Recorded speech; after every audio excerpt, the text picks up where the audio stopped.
I'm Isaac with Twit, and this is the Samsung Galaxy Express that runs on the AT&T network. One of the first things about this phone is it is an LTE phone, so if you're in that coverage area, you should get some really fast speeds if you can get AT&T LTE.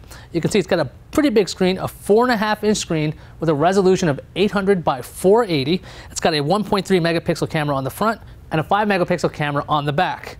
So this is a pretty light phone. It's about 5 ounces. It's actually 4.8 ounces. And as it's a Samsung, you can replace the battery if you want. You can see the battery, there's the SIM, and the micro SD card slot for expansion.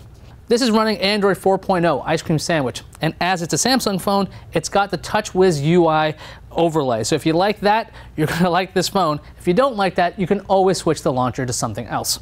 So Samsung's preloaded a bunch of apps, but the biggest one's got to be S Voice. It's that personal assistant you could use if you want to do things like call people or find out the weather. You can use S Voice. Look at that. It's actually got all the things I was just yammering on about right there. It's not a command though, so thankfully S Voice is confused because I'm not making any sense. What's the weather like? So as you can see, it's not exactly perfect. You're going to have to mess around with this some if you want, but it's available because it's a Samsung phone. Now, like I said, it's running TouchWiz, which is that layer that Samsung likes to put on its phones. You can just mess around with it all you want. The response is really snappy on this device. Touchscreen, very good. Got to say, I enjoy the way it performs. I'm a big fan of running stock Android on there, so I found a launcher that's pretty much Ice Cream Sandwich, or actually Jelly Beans launcher, very similar to what I'm used to. So we're going to mess around with this, and it runs really fast. Let's go to my gallery and see what's going on. So the camera on this device is a 5 megapixel camera. It does a good job. Hey, look, it's my keys. Take a picture of my keys. It's focused. It takes like a second. Not too bad. I want to take photos. I found it to be quite good at taking photos. See, look. When it's brightly lit, works out pretty good. You can see this display is very, very bright. It's an AMOLED screen. And look, it's a cup on a scale. Time for the pros and cons. This thing's running a dual-core Qualcomm 1.5 gigahertz processor, which means this thing is really snappy and responsive. I gotta say, the screen is really bright. I do enjoy that. I could see it in brightly lit areas.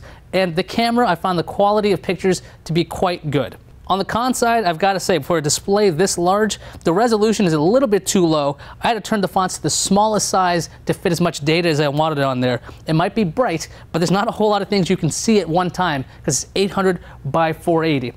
There's also that TouchWiz UI. If you like that, it's a pro. If you're me, you really don't like it, but then again, you can always get rid of it.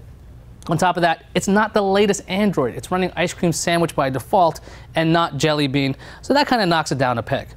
So is the Galaxy Express a try, don't buy, or buy? Gotta say, it's definitely a try. It only costs about a penny if you go to Amazon.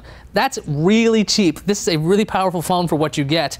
I gotta say that if you want a decent phone, this is quite good. It's not the latest and greatest smartphone out there, but it's pretty powerful, pretty cheap, and it does have LTE if you can get it at AT&T. I'm Isaac, and this was the Galaxy Express.